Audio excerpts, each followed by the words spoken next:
May I request everyone to open your Bibles to read our words for today in Psalm 19, verses 7 to 8. Psalm 19, verses 7 to 8. Kung andyan na po kayo, sabay-sabay nating basahin. Okay, 1, 2. The law of the Lord is perfect, reviving the soul. The precepts of the Lord are right, rejoicing the heart. Commandment of the Lord is pure, enlightening the eyes. Let us pray. Yes, O Lord. Maraming salamat sa araw nito, Panginoon, sa pag-ibig na binigay mo sa buhay, O Lord. We honor your name. You are truly faithful in our life, O Lord. Despite of our trespasses, our shortcomings, O Lord, thank you. Thank you for everything, O Lord. Thank you for loving us. Thank you for the provisions at sa lahat po ng mga pinagdaanan namin itong mga araw. Andiyan ka pa rin sa aming mga tabi, Panginoon. Lord, uh, we thank you for these people, Lord, na to hear, they are so excited to hear your words for today. Holy Spirit, we acknowledge your presence, O Lord. Speak to us and lead us, open our hearts and minds, our spiritual ears and eyes to see you. And Jesus, as I preached your words today, hide me behind your cross. Let your words be heard, and through your wisdom that you have given to us, that we may understand your message and do our part as what you want us to do, Lord. Keep us to remain in focus and in your faith and in your love. In all this we pray, in Jesus' name, amen. Amen. So you may take your seat, and good afternoon, everyone. So, kumusta po kayo? Maayos naman. So, we are on the second week of the series, You Are What We Eat. By the way, I'm Bong Artus, and one of the leaders here in Victory Carmona, where we do two things is that to honor God and make disciples. So, welcome back po sa akin. Na-miss ko kayo lahat, ha? Okay. So, na-miss niya rin ba yung mga preachings natin? At saka nung last week, last Sunday, so medyo marami po yung mga hindi naka-attend. So, natatandaan ko kayo lahat. Joke lang na. So, thank you so much for being here. And as we go to our preaching for today, meron po muna tayong ENC update dito po sa ating what is happening in ENC Carmona. So, this is our campus update. We are grateful for all that has been happening recently in ENC Carmona as we continue to witness young students grow in leadership, character, and walk with God. So, live talk on the management best time first. So, we recently held a live talk featuring si Josh po, ang ating S4 ngayon. So, kailan to? So, last week, no? As our speaker, so addressing the topic of time management, last week pala to. She emphasized the importance of stewarding our time wisely and prioritizing God above all else. So the students resonated deeply with the message, recognizing how intentionality with their time reflects their devotion and stewardship. Second is the student preachers launched our new series last Sunday by Ziki Watil. So Ziki Watil, who delivered the first message in our new series, You Are What You Eat. So siya po yung nag-preach last week sa ENC natin. And we do more than disciple students. We intentionally equip and empower them for life. LIFE, or leadership, integrity, faith, and excellence. So we provide platforms for them to grow and lead because we believe in their God-given potential and are confident that the next generation will surpass us because we believe they are 10x better than us. So, continue to pray for our students, our ENC volunteers, the campus initiatives in all, because our church, we change the campus and change the world. So, ayun.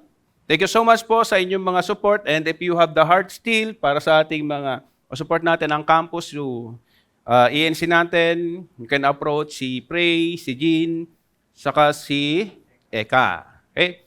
Once again, thank you so much po sa inyong lahat. And now, we are on the second week of our series, You Are What You Eat. So, hindi naman po natin pag-uusapan yung mga pagkain. Kumain na po bang lahat? I hope naman, nag-lunch. Baka yung iba nagpa-fasting, And nakakain ba kayo ng maayos ngayon? Habang naiisip nyo o napapanood yung mga balita, mga issues natin ngayon, na hindi natin alam kung sino ba yung paniniwalaan natin, Medyo magulo. So, kain lang kayo. Si Lord na yung bahala dyan, So, naman tayo ganyan tayo na minsan talagang hindi na natin, kapag nabasa itong ating side, nabasa na yung one side, so naguguluhan na rin tayo, Parang ako rin, nung bata pa ako, when I was young, younger than today, hindi pa ako kakanta, music team. So, during my childhood, I don't know, and hindi ko nakikita yung Bible. Kasi sa bahay namin, lumaki po ako sa province, and most of the time, nako-confuse ako kung ano yung susundin ko. Hindi po pa ako Christian noon, so decided to follow yung mga priest sermon, o kaya yung parents teaching, o kaya mga elderly advice sa ating mga tradition or belief. And most of the time, nagko-contradict. Kapag sumisimba nga ako noon, kasama lagi ako ng nanay ko, nung maliit pa ako lagi.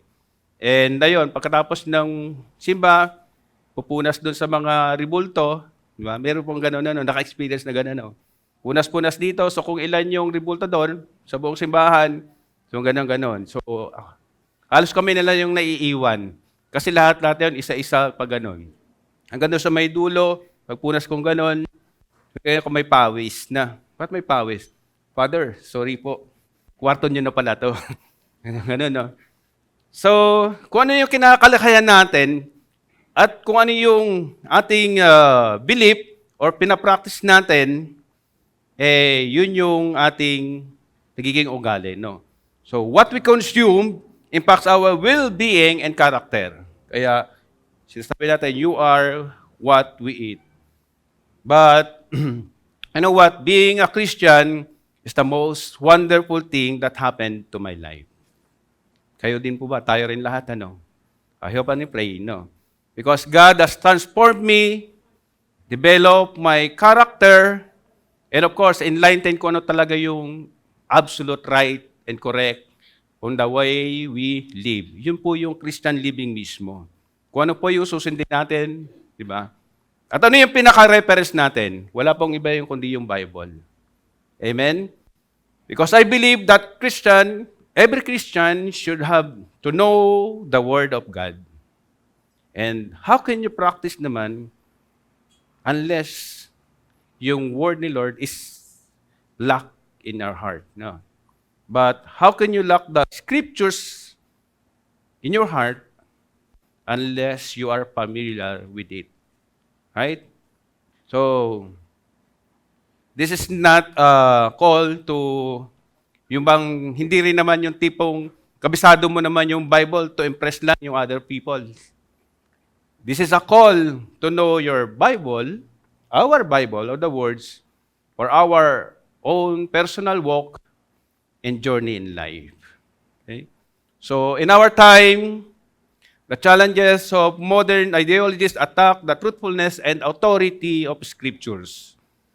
Nung dati pa, hindi natin alam kung ano yung pinaniniwalaan natin eh. Tama ba to? Napapanood natin sa mga vloggers o kaya nababasa natin kung sino yung totoo. In this series, it aims to strengthen our trust and confidence in God's Word so that we will be able to understand and embrace yung God's Word as authoritative, understandable, essential, and of course, sufficient.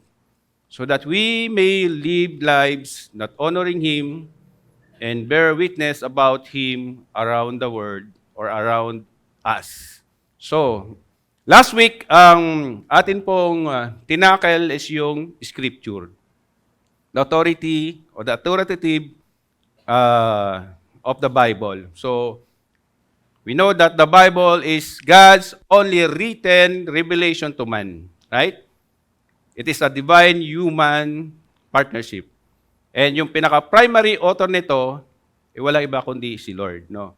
To ensure yung scripture contains His authority and the message that guarantee the absolute truth and the unity ng mga scriptures in it.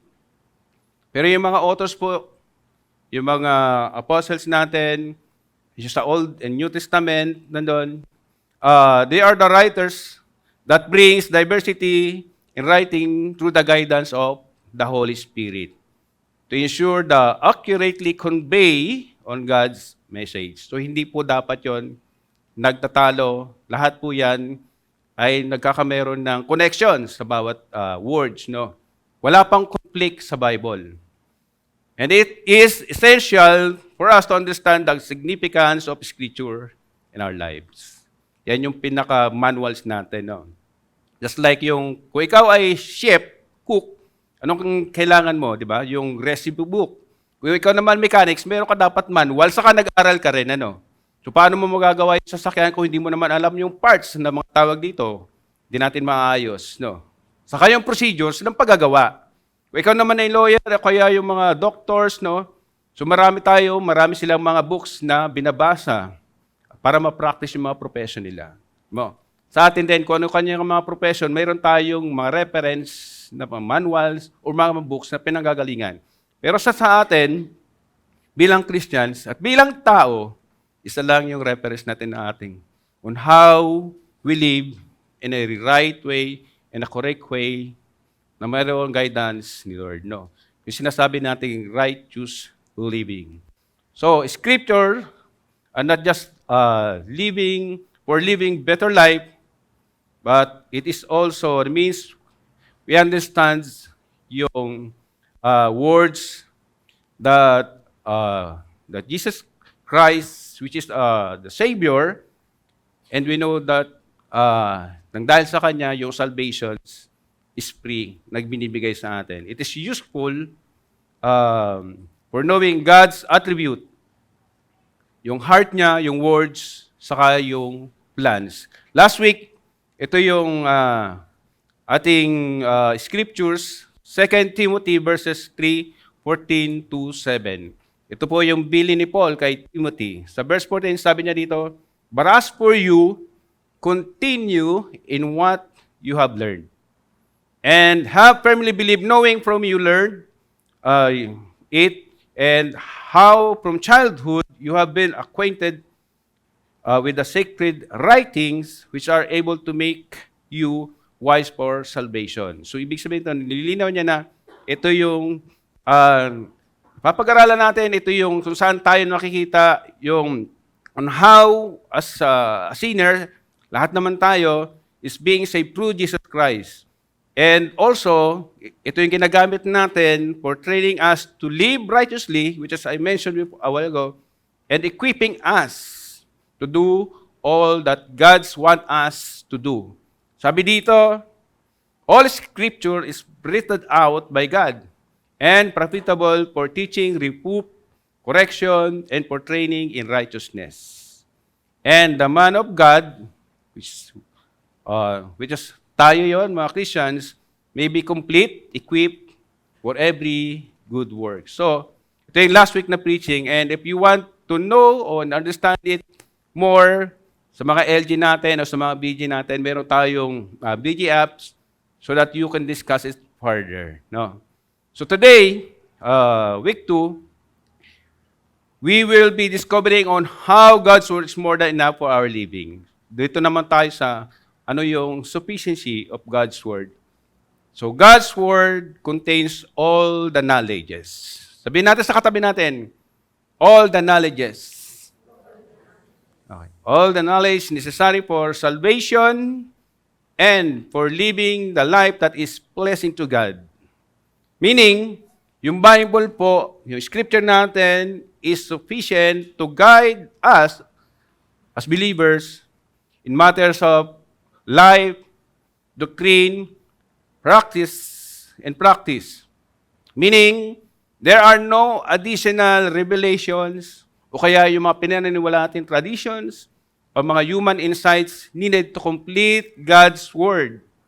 So let us first understand kung ano yung sufficiency. So, sufficiency in our human point of view, it is the state of having all that you need. So, di ba, pag tayo parang sufficient enough. Meaning, kung ano yung mga kailangan natin, so naandyan na. And we are recognizing that you have enough, but sometimes it influences yung contentment. So last week, no, sa first, no, Jesus first, yung contentment tinakal natin, meaning naman it is appreciating all what you have. So yung sufficiency, objective po yan. Meaning, measurable, no? Ito naman contentment, it depends lagi na subjective to because it is a mindset. Minsan, kumpleto na tayo, pero hindi naman ako kontento, right? Andiyan na yung magandang bahay, pero parang may kulang. Pero sa iba naman, sa kapitbahay mo, simple lang, no? Pero masaya naman, kontento naman sila, right? It is about having your needs are met with what you have available. As you notice, kikita natin dyan na yung all saka yung you ay common. Diba? Why? And it becomes, nagiging subjective siya. Because the all, yung all, always depend on you, on us. Right? Kaya dito siguro nanggali yung sana all. Sana all. Nakita mo ng ganyan, kung pwede na, may nakita ka iba, sasabihin mo na naman, sana all. No. So, wala tayong, kumbaga, wala tayong kasiyahan, Nagiging natural sa atin yan. Okay? And, then, we know that we as a human, meron tayong mga needs, no? Alam natin na yung basic needs, kailangan yan. Sa ating pamumuhay, yung ating pagkain, inumin sa araw-araw, at ang pinaka-source niyan is si Lord. Right? And as a human, tayong recipient, no? Si Lord naman yung ating pinaka-provider. Okay? And then, so yung needs natin, in a Bible language, ito yung ating mga provision. Pero, sa tingin ba natin, yung meron kayo ngayon, enough na ba yan? Mukhang hindi naman, di ba? Mukhang kulang palagi. Kasi, araw-araw naman tayong kumakain, no? Kapag hindi ako kumain ng araw-araw, malamang nagpa-fasting ka. Sino bang nagpa-fasting dyan? No. Pero, in general, it is not enough, right? Yung ating basic needs. Kaya yan nagiging subjective, Maaring kulang naman, right? Pero kay Lord, lahat yan is absolutely yes. Why?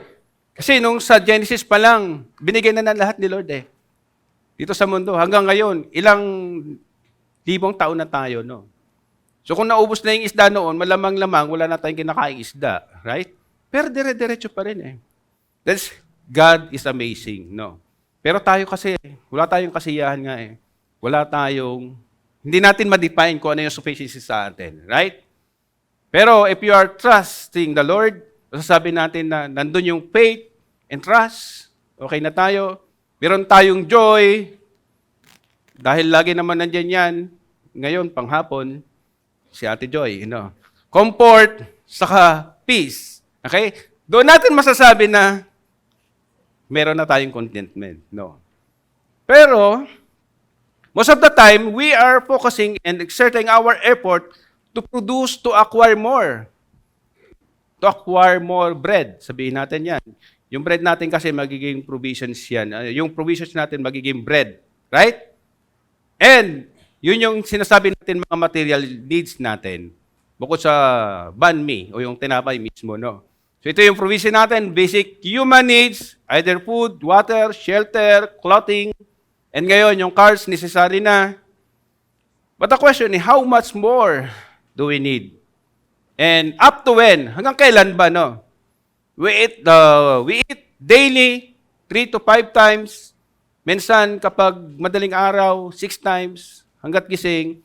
And it never stop, no? As long as we live, kailangan natin yan, no? Tanong dyan is it enough ba talaga? At yun ba talaga yung kailangan natin, no? Kaya sabi sa Matthew 4, verse 4, sabi ni Jesus, But he answered, it's written, man shall not live by bread alone, but by every word that comes from my mouth. Ito yung time na nasa wilderness si Jesus Christ at tinetempt siya ng enemy, no? And the teaching is different. His word, which is the scripture, is sufficient to address all our needs. Hindi lang po yung physical needs natin, no? We can't live truly full life without the nourishing of God's word. Dahil yung food natin mismo, na actually pagkain natin is to support our physical needs, right? But God's word is essential to our spiritual well-being, which brings salvation and eternal life. Now, let us go to our main context sa Psalm 19 verse 7 to 8. So dalawang lang po 'yan, dalawang verses lang. Pero napaka-powerful ng message na 'to. Sabi dito, the law of the Lord is perfect, reviving the soul. The testimony of the Lord is sure, making the wise, the simple. The precepts of the Lord are right, rejoicing the heart. And the commandment of the Lord is pure, enlightening the eyes. So, in this book of Psalm, or the psalmist na pinapanila na si King David, reflects the glory of God in His creation. Manghang-mangha talaga si David doon.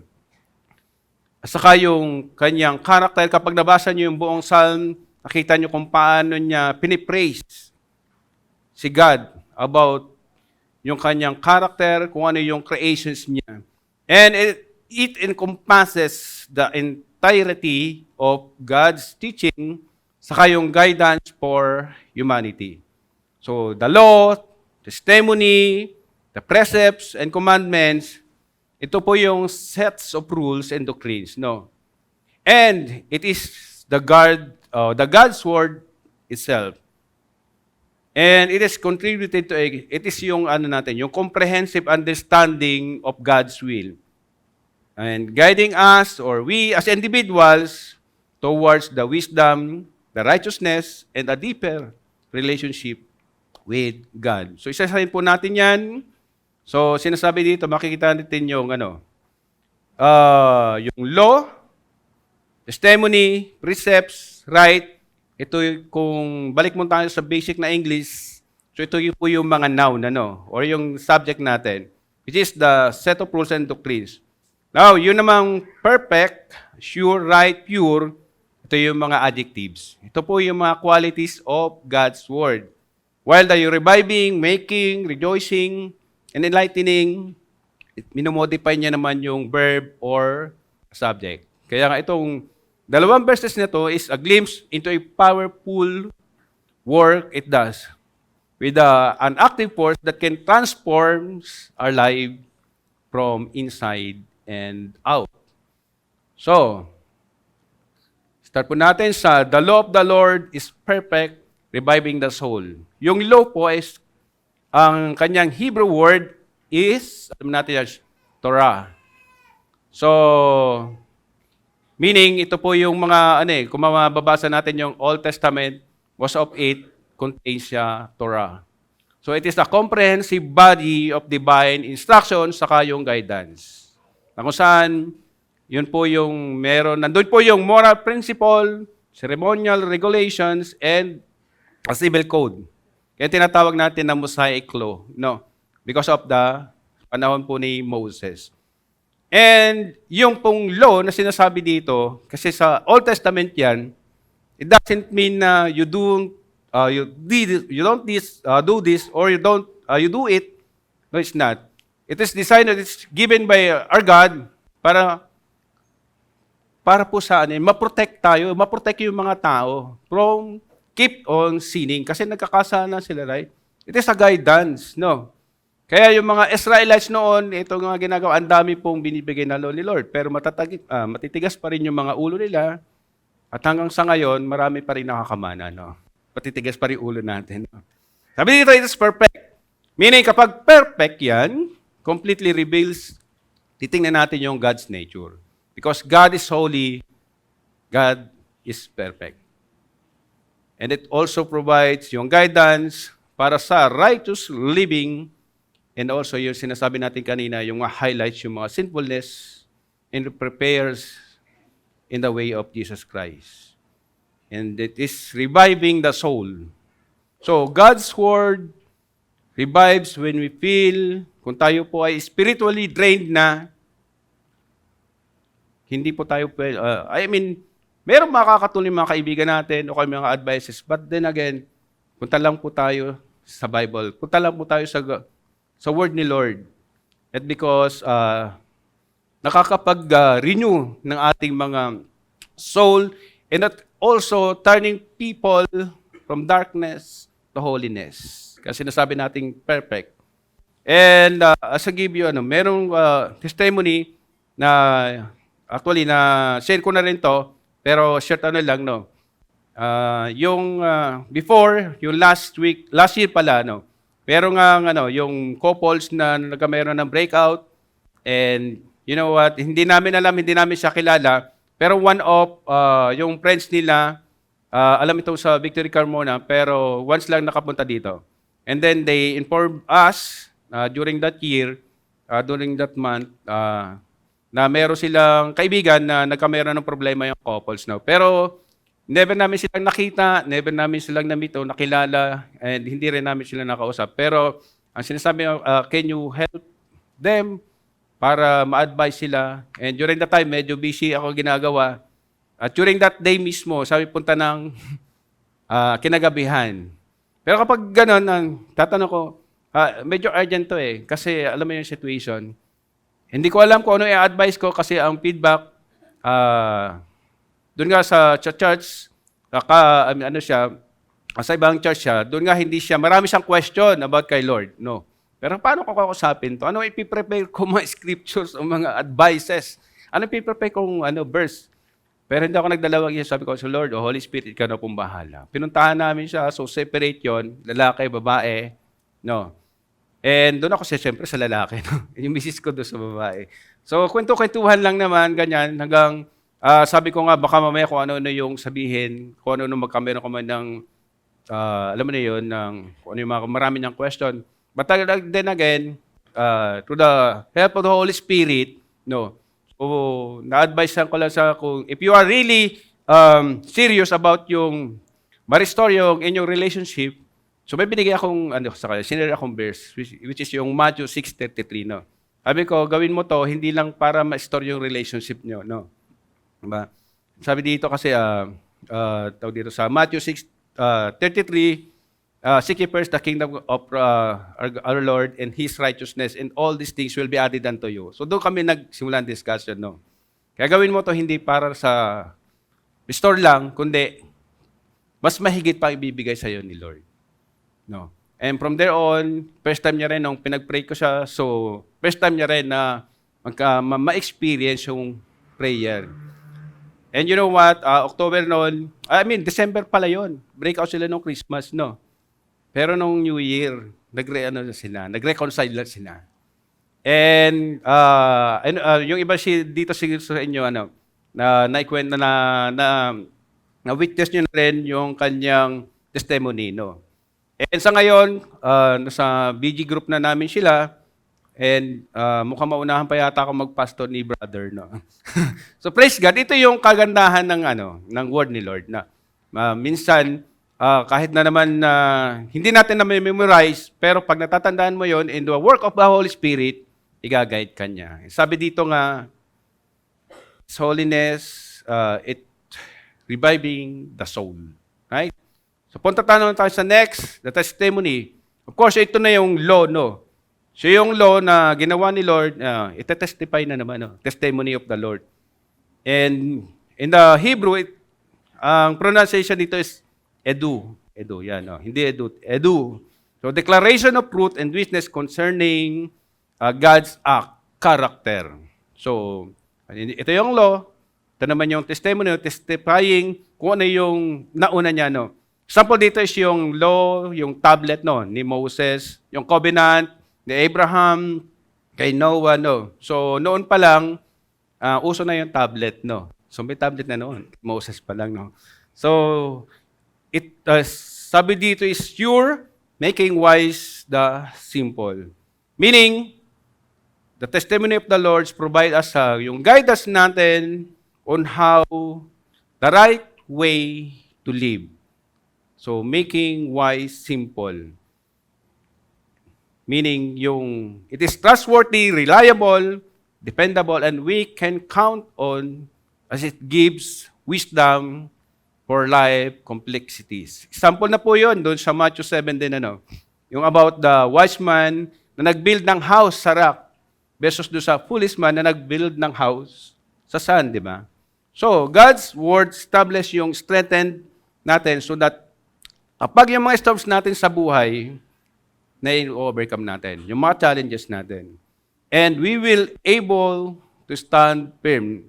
Yung sinasabi natin na making wise the simple, no?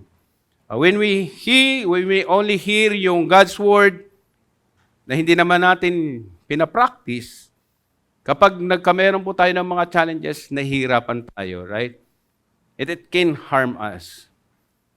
So, the God's word can make us a living wise, no? So, kung alam nyo naman yung mga decision at magagawin nyo, binibigyan tayo ng wisdom ni Lord through His words. And also, the precepts of the Lord are right, rejoicing the heart. Ang Hebrew word niya is pikudim. Sabi nila yung kanina, ano daw yan plural. Kaya pikudim. Kapag singular siya, pikud. No. So, it is naman is an authoritative teaching. So, yung kanina, precepts, combine na yung ating pinakamismong yung itong mga law and precepts naman, ito naman may kasamang authoritative teachings, which is morally correct, ethical, saka aligned sa perfect character ni Lord's. And sabi dito, it rejoicing the heart. So meaning, it is genuine and producing yung lasting joy na nakaka-experience nag-to-follow Jesus Christ. It is not being yung dutiful obedience, but of course, yung ma-experience natin, yung delight na coming from the harmony. Merong harmony of God's design para sa ating mga buhay. No? So, yung pong mga turo, mga teachings ni Lord para sa atin, they are not burdensome. Na minsan, ginagawa natin kasing legalistic. No. Ito hindi siya burdensome, but liberating us, enjoy producing life para sa atin. No. So, ganun talaga kapag nag-aaral at lumalalim tayo sa mga turo ng Diyos. No. One of my classmates do sa high school namin, no, matagal na to, share ko lang din, pandemic pa to, meron ng utang sa akin. So hanggang ngayon, hindi pa nababayaran. No? So during that time, ang tagal na nun. So meron kaming usapan, and yung usapan kasi namin yun, hindi nakadocument. Walang pirma-pirma. Literal lang, kumbaga. Usapan, pero medyo malaki-laki yun. Pero nung first mga few months lang nagbabayad, no? Saka yung may konting naman yun. Siya na rin yung nagsabi about sa interest. Pero nung mga nakalipas na taon na, hindi pa rin nababayad hanggang sa ngayon, no? Alam mo, no, yun, ang hirap-hirap lang. Singilin ka na kung ano na sinasabi. You know that minsan nangangailangan ka na talaga at ang dami ko ng mga ina-advise sa kanya hanggang masiran ko na siya ng word, no? unti-unti, sinishare ko na sinishare yung word sa kanya. At every time na, ang dami niyang reason, no? And praise God, tinigil ko na rin, no? At siya yung nag-rejoice. Ayun. Kaya rejoicing the heart, no? Ganun talaga eh. Ako pala yung tinuturuan ni Lord, no? Ang dami mo, Christian, ang dami tinuturuan, training ka na eh. Huwag mo na singilin. Ako na bahala dyan. Bye. Oo nga naman, Lord. Kasi mas marami at mas malaking ibibigay mo kaysa sa Kanya. Ito, part lang ito eh, no? So, sabi ni Lord, ayun, nag-rejoice siya. At ako naman, lalong lumago, no? So, doon naman tayo tinuturuan ni Lord ng mga stewardship. Because God's way are not burdensome, no? At saka, tinuturuan niya rin tayo yung forgiveness, no? Kahit gaano kabigat, gaano kalaki yan, nasa sa inyo na lang, no? Kung paano kayo magpo-forgive, no? And then, the law of the Lord, ito naman yung commandment of the Lord, is pure, enlightening the eyes, no? So, commandments, yung kanyang Hebrew word na ay misbah. Hindi ko paano ba yan? Misbah. Ay, basta yun na yun, basahin niyo na lang. No? This is the divine rule or directive given by God to His people para magkameron tayo ng guidelines and a righteous living, maintaining yung naunang mga covenants natin sa Kanya to continue yung relationship with God. Pag sinabi natin pure, ibig sabihin nito is clean, no? Hindi siya clear, anti-clear. No, clean siya, no? So, that endures forever, contrasting the fleeting of pleasures of our world. So, hindi rin siya tainted, no? Saka walang mixtures yan. Without mixtures of falsehood. That gives us the insight, understanding, saka yung clarity. Kaya enlightening the eyes. And it helps us to see the words in ourselves from God's perspective. Hindi yung worldly perspective, no? And you know what? Yung commandment ni Lord para sa atin, napaka-powerful nito. And I just want to share yung aming, and this time, isi-share ko yung aming nangyari doon sa ating 10 days Vietnam mission.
Kami sa'yo, Kristo,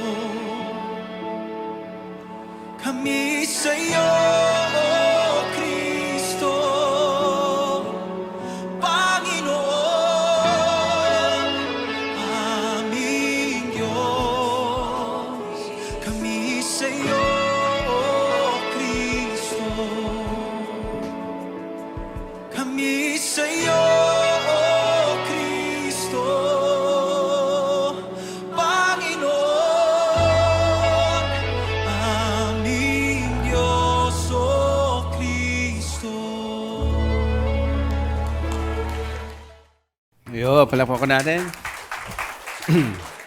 So, come on Su Hang Ku Kadat po. Ay. Yung spirit ko po nasa Vietnam pa. So, thank you so much po. Yung sa mga hindi nakapanood yung last week, so in-update ko po. Ito lang, as the Lord command us to go to that nation. Galing ni Lord, no? Kasama ko po dyan si Leo. So hanggang ngayon, kasama ko pa rin po hanggang dito. Clingy kami. Clingy.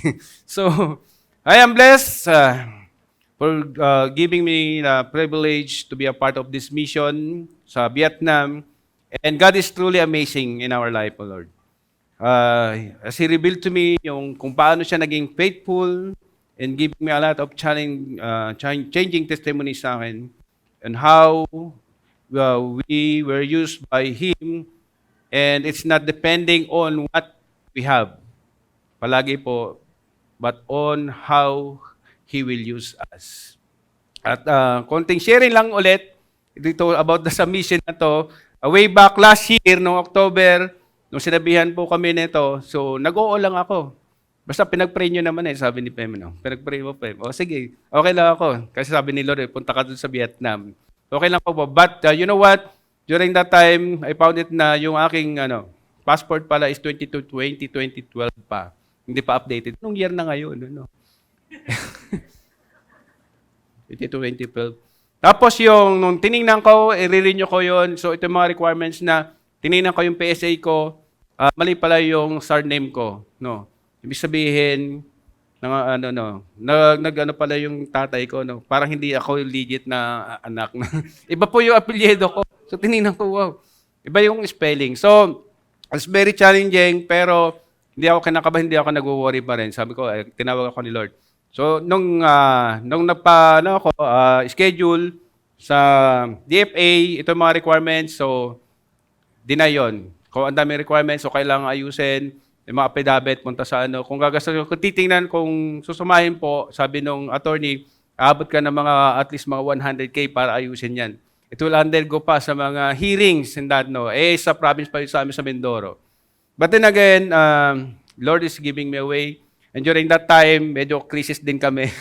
Kasi yung company namin nagkameron ng problem, so wala kaming budget, no? But then, nung April, last year, so binigyan kami ni Lord, and pumunta ako sa amin, umuwi ako, nung Chennai ko po sa munisipyo, 2K lang yung nagastos. And nag-wait po ako ng 3 months kasi ito yung lalakarin. So wala na po yung mga hearing. And after noong 3 months, so nagbigay ng notice, so paano naman ako uwi doon? Mabubuti na lang umuwi yung kapatid ko, nung nag-update siya, pag uwi niya ngayon, sabi niya, kahapon pa, okay na daw yung papers ko. Diba? Timing na naman no? And after that, yun, kulang pa po. And after that, sabi niya ganito, may message ka namin after 3 weeks para man dito sa may PSA na, yung legal na doon. So, ayun po. Pero that was already July. So, makukuha ko yung mga August. September, October ako aalis. Kailangan ko yun kasi magkakameron, schedule pa. So, nung na-message ako, nagpa-schedule ako August. Ang aking nakuha schedule. Ang release nito is September, no? September 26. Ang alis namin ay October 8. So, imagine mo, sabi ko, Lord, pero during that time, I keep the faith and trust on Him. Sabi ko, kahit hindi ako nag-aalala, hindi ako nag-worry. Umattend ako ng mga trainings so lahat. And you know what, doon sa support, ako pa yung unang naka 100%. Hindi naman pa nagmamayabang. Galing pa rin kay Lord yan. And 12 days na lang. So based sa schedule, yung support ko naman hindi ko rin makukuha. And October 26, nung na-release yung passport ko, kinahaponan na-release din yung funds ko. Buo na lahat, nakabook na, pati yung pupuntahan namin sa hotel na bahay doon, nakabook na, may ticket na rin. Passport ko na lang wala. But then again, so if you obey the command of the Lord, He will make a way for it. So, amen. So thanks God, and you know what? Ito yung mga testimonies namin na pinakita namin. And I'm thank God for being faithful to us, so Lord. And miraculously in His way, He will provide us basta mag-submit lang tayo kay Lord. Sabi nga sa Peter, 2 Peter, chapter 1, verse 3 said, His divine power has granted to us all things that pertain to life and godliness, through the knowledge of Him who called us to His own glory and excellence. So God's Word is utterly sufficient, possessing inherent qualities that actively transform lives, right? So it is start with the knowledge and understanding first, right? And we should be learn about more of His Word. Kasi as long as na tayo nagbabasa, tayo, sabi nga nila kanina, reading the Bible is a fellowship with God. No? Because the more you get to know Him, the more you build a relationship with Him. And a journey with Jesus is the only way that we become a righteous in the eyes of our Father. So, ito po yung mga other testimonies. Doon, medyo mahirap makakonect kasi bawal po yun sa Vietnam. Pero yung mga student, ini-invite na lang namin sa mga ENC Club. And also, meron din naman kami mga live group na naatinan. And one of it is yung isang locals nila. After nung live group namin, so, never know, ito yung nakaka-touch na message niya. Contractor po ito. Nung nag-share kami about doon sa transparency, being a Christian. So sabi niya dito, I was in a situation that was not really clear and needed God's Word. God spoke to me about the transparency that a Christian should have. Your sharing touched my heart. So, ibig sabihin nakakapag-transform. Kahit na Christian tayo, kailangan pa rin nating ma-supply ng mga encouraging words. No? And I learned the mission is not about achieving yung goal, rather than understanding kung ano yung purpose niya sa atin in that mission. And that could transform our life. Minsan, gagamitin na tayo yung mag-seeds. Minsan naman, tayo yung mag-water. O kaya tayo naman yung magpo-prone ng mga sanga nila para magkameron magandang bunga. No? So sila po, ayan, napakarami pang mga messages na parang gusto ko nang bumalik ulit. No? You know, natin yung ma-experience nila. Because they are so joyful, yung mga sa LG natin, mix po kasi sila ng mga singles, sa mga young professionals, no. And kunento ko rin about the ating church dito sa Carmona, and they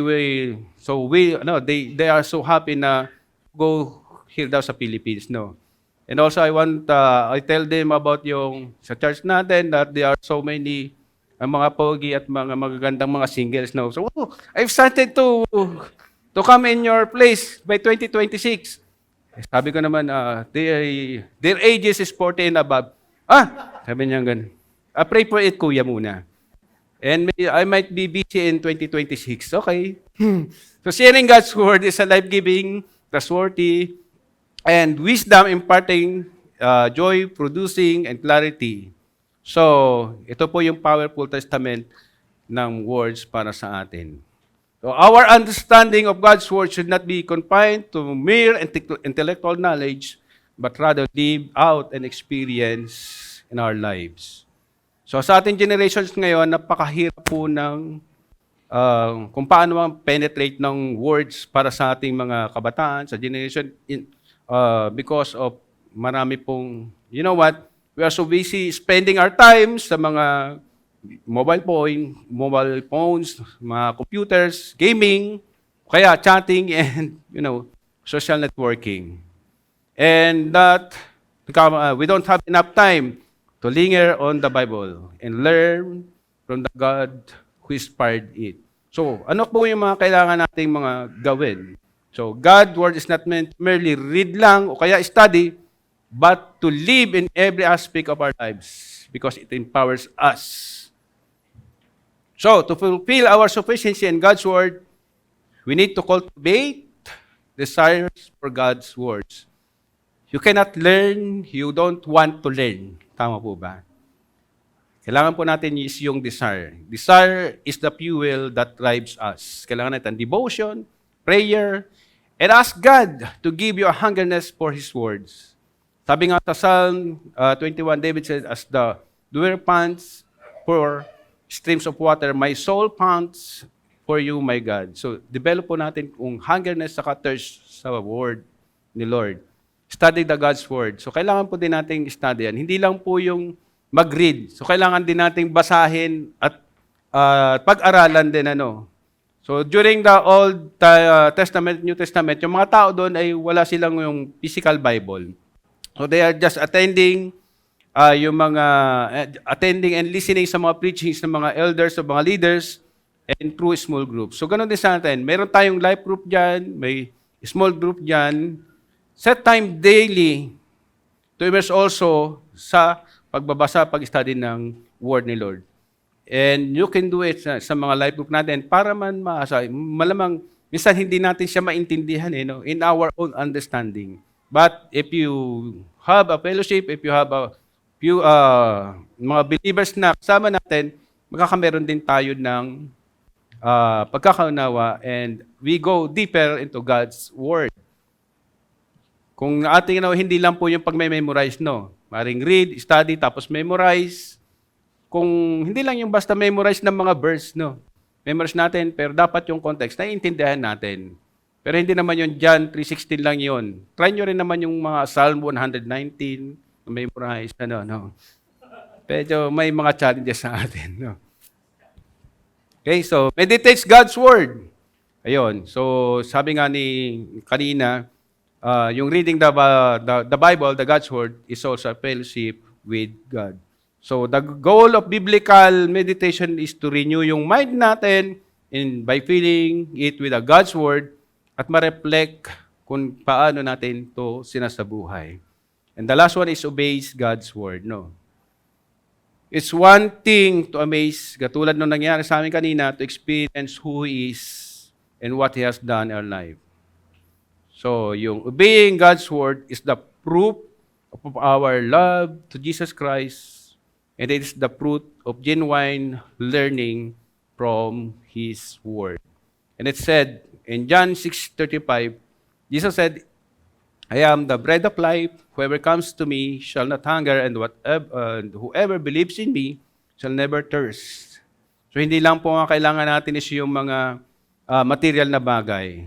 We need Jesus even more than we need the essentials in life.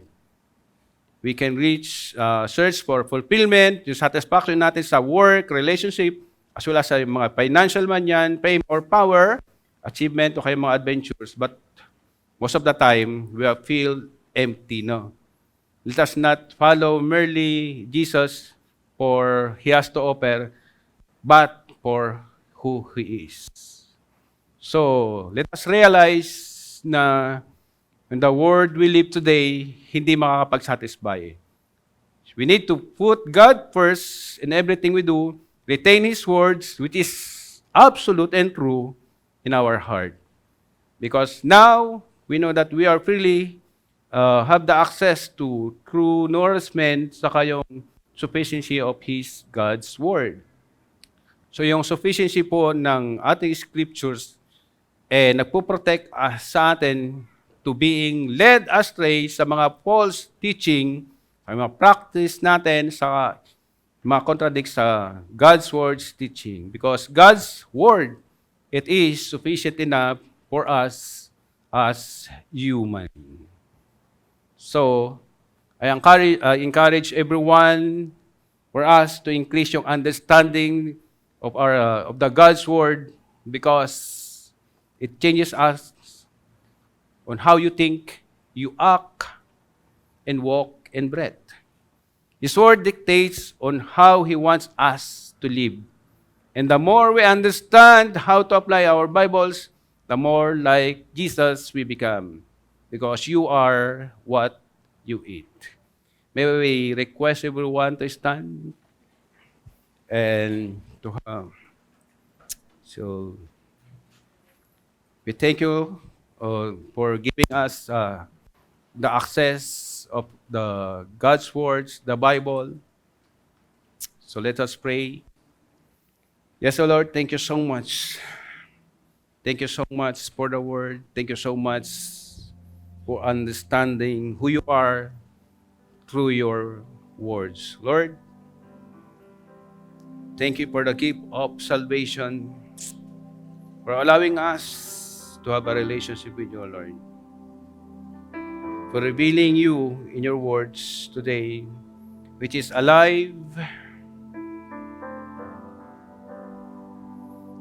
and active, O Lord. It still remain true and absolute, perfect, O Lord. And your words revive our soul. Make us wise and enlighten our eyes, O Lord, and fill our hearts with joy, comfort, and the peace. Lord, may you show us again yung reality and fulfillment that the word is enough. There's no other satisfaction by spending the time and the life with you, Lord. May we discover the ways to apply your words in the midst of our challenges, O Lord. Kung meron man kaming pinagdadaanan sa health, sa relationship, sa the financial work or business, and even yung mga small issues natin, O Lord. Sa iyong mga salita, Panginoon, nagdidwell kami, pagagalingin mo kami, we can lean on it, Panginoon. You make us strong, strengthen our faith on you. And also, we are praying to defend our desire to have the heart to preach and to share your words to the people around us, kamag-anak, friends, sa mga taong mga nangangailangan, Panginoon, ng guidance. Holy Spirit, guide us every day. We're praying for the guidance. We're praying to lead us, O Lord, for wisdom. Ako naman po yung mga decisions na gagawin namin sa buhay. Ikaw na pong bahala. We're also praying that every day, Panginoon, kung ano man yung mga gawin, the first thing in the morning, O Lord, is to honor you, to glorify you, that you will provide kung ano man po yung sapat lang para sa amin, Panginoon.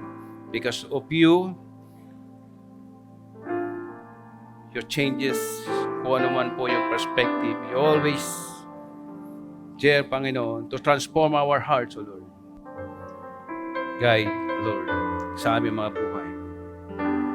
Lord, we ask you that we may live the lives kung ano man yung gagawin that honors you, to glorify your name. May the Lord bless you and keep you. May the Lord make His face shine on you and be gracious to you. May the Lord lift up His countenance upon you and give you peace. So the service has ended.